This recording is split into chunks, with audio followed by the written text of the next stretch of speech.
Hey Citylight, my name is Eric and I'm one of the pastors at Citylight Council Bluffs. As a church family, we're working our way through the book of Exodus, and I'd like to look at chapter 4 with you for a minute. Let me catch you up quickly. The nation of Israel is under slavery in Egypt. Moses was an Israelite who was raised as an Egyptian by Pharaoh's daughter. When he turned 40, he killed an Egyptian man for harassing an Israelite man. Then he fled into the wilderness, found a wife, had some kids, and became a shepherd. And he lived that life for another 40 years. Then God called him and said, "Come, I will send you to Pharaoh that you may bring my people, the children of Israel, out of Egypt." Let's be honest here. Moses at this point has some baggage. He'd abandoned his Egyptian family when he killed one of their people.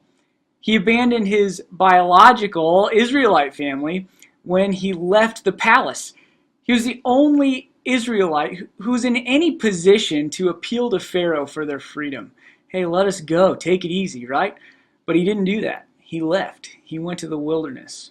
So now the story picks up. He's an 80-year-old exiled murderer who's watching sheep eat grass on a mountainside all day long. His best days are behind him. Pharaoh's the last guy he wants to talk to. He's got some baggage. Let's step into our own stories for just a moment. Let me ask you, do you have baggage? What's in your past? Are there things that you did or things that were done to you that you still carry with you today? Does your baggage make it hard for you to believe that God could be calling you or that you could answer God's call? Well, if that's you, Moses felt the same way. When God said, "Come, I'm going to send you to Pharaoh," he tried to get out of it. "God, I've got baggage. You don't want me." Right? He said things like, "They won't believe me. I'm not eloquent. Can't you send someone else?" I want you to see what happened after Moses' initial hesitation. Exodus chapter 4, verses 19 and 20 say this. "And the Lord said to Moses in Midian, 'Go back to Egypt, for all the men who were seeking your life are dead.'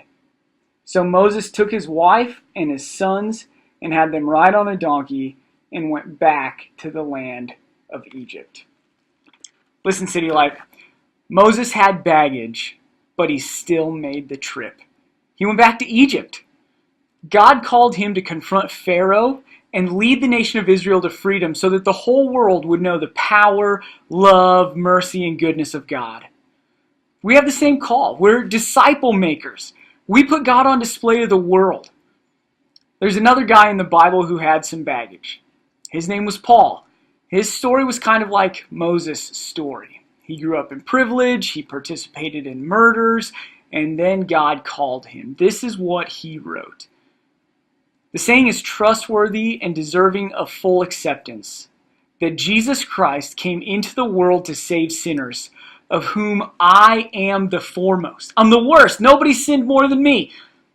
But I received mercy for this reason, that in me, as the foremost, the worst, the guy with the most baggage, Jesus Christ might display his perfect patience as an example to those who were to believe in him for eternal life.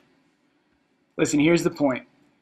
God saves people when people with baggage put God on display to other people with baggage.